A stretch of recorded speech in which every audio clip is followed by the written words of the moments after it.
mettre sur la table. Est-ce que l'activisme n'est pas un peu chahuté quand on parle de cette affaire dite du trafic de passeports diplomatiques au Sénégal avec des députés sénégalais, deux principalement, Mamadou Sall et Boubacar Biaye qui sont cités, mais il y a deux activistes principalement aussi qui sont cités, c'est Kilifeu et Simon du mouvement Y en a marre. Est-ce que l'activisme, même si le principe de la présomption d'innocence est respecté, n'est pas malmené?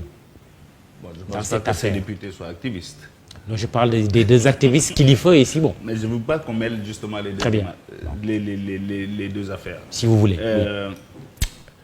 Écoutez, je ne vais pas être langue de bois. J'ai vu ces vidéos. Est-ce qu'elles font plaisir? Non, elles ne font pas plaisir. Je pense que nos petits frères ont fait des erreurs, mais sur le plan de l'activisme pur, je pense qu'ils ont écrit de grandes lignes dans l'histoire de ce pays. Que ce soit Simon ou Kilifeu, et au-delà le groupe, le mouvement Y en a marre. Je pense qu'ils ont fait une erreur. Est-ce que j'applaudis? Non. Est-ce que le mouvement hip-hop en est fier? Non. Mais je pense qu'ils ont fait une erreur. Mais mon devoir est d'être dans les moments agréables et dans les moments durs aux côtés de mes petits frères. Et donc, je leur témoigne toute mon affection dans ces moments durs qu'ils passent. Et ils vont probablement être jugés. Écoutez, on va laisser la justice faire son travail. Maintenant, sur les affaires de députés, je pense que c'est un peu plus grave parce que c'est la légèreté de notre système administratif qui est là remise en cause. Mais je n'ai pas les détails de cette affaire de députés. Je la suis rapidement dans la presse. Mais c'est la légèreté au-delà de notre système administratif.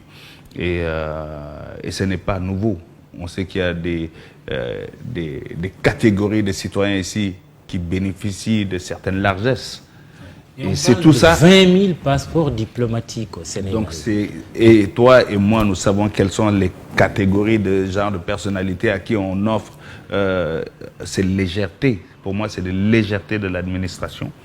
Et qu'il faut corriger. Le ministre des Affaires étrangères, Aïssata Tall Sall, a dit cette semaine, attention, il faut respecter d'abord le principe de la présomption d'innocence, mais aussi la séparation des pouvoirs entre l'exécutif et le législatif, mais aussi l'exécutif et le judiciaire. Oui, elle est dans son rôle. Oui. Elle est dans son rôle, on la respecte beaucoup, elle est dans son rôle. Mais au-delà de ça, c'est la légèreté d'un système qui est là en cause.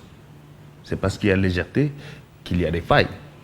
Et aujourd'hui, on a une occasion d'essayer de corriger ça. Les deux députés, Mamadou Sall et Boubacar Biaye, feront l'objet d'une procédure de levée de leur immunité parlementaire.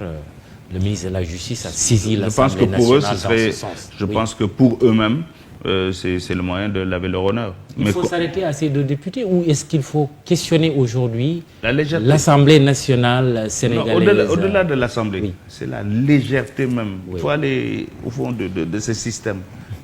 Ce système qui est là depuis longtemps, où on offre des passeports diplomatiques ou des passeports de service à telle catégorie de citoyens. Bon, suivez mon regard, je ne veux pas rentrer dans des détails. Mais est-ce que c'est nouveau? Non. Est-ce que certains commerçants, on ne leur a pas donné étrangers des passeports diplomatiques? Si. Ouais. Tu vois? Voilà, bon, c'est des choses, on entend parler à gauche, à droite. Mais c'est des formes de légèreté qui ne sont pas bien. Et à un moment, il faut revenir à une certaine orthodoxie, on va dire. Je rappelle quand même que le passeport diplomatique peut être donné à des étrangers.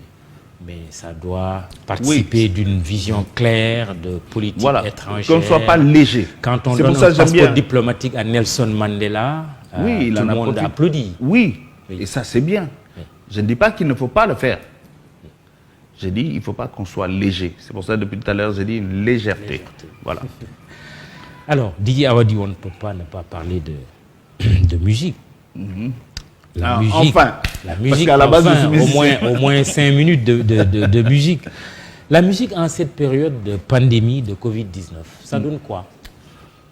Écoute, la plupart de mes collègues ont galère, pour parler clairement, parce que il eût été assez irresponsable de faire plein de concerts, amener les gens à se mélanger en sachant que la maladie était là.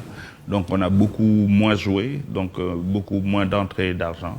Et donc avec un impact économique sur nos familles, hein, c'est clair. Et puis certains, on essaie de se réinventer. Moi, j'ai essayé de me réinventer en créant un projet qui s'appelle Sargal, une émission de télé où on joue notre musique quand même, mais à huis clos. Donc, et voilà, on essaie de créer ça et de faire. On a fait des séries télé qu'on a produit. On essaie de faire d'autres choses pour essayer d'exister. Oui, mais en ce moment, c'est assez dur pour la corporation. On espère que les chiffres sont en train de descendre, donc on espère qu'on va pouvoir reprendre notre métier normalement et revenir à la normale. Mais en ce moment, c'est vrai que globalement, c'est assez compliqué. Une crise, c'est aussi une opportunité. En tout cas, c'est l'approche asiatique, surtout des Chinois de la crise. La pandémie de Covid-19 a-t-elle été source d'inspiration pour vous et finalement une opportunité? Oui, clairement oui, parce que ça nous a permis donc de faire beaucoup de projets dans l'audiovisuel. Mais toujours autour de la musique quelque part. Donc, comme je te disais, de créer des séries télé. On s'est réinventé, quoi. On était obligé de se réinventer. Et puis bon, on a écrit. Là, je suis en train d'écrire un album aussi. Donc, voilà, on essaie de profiter de ce moment.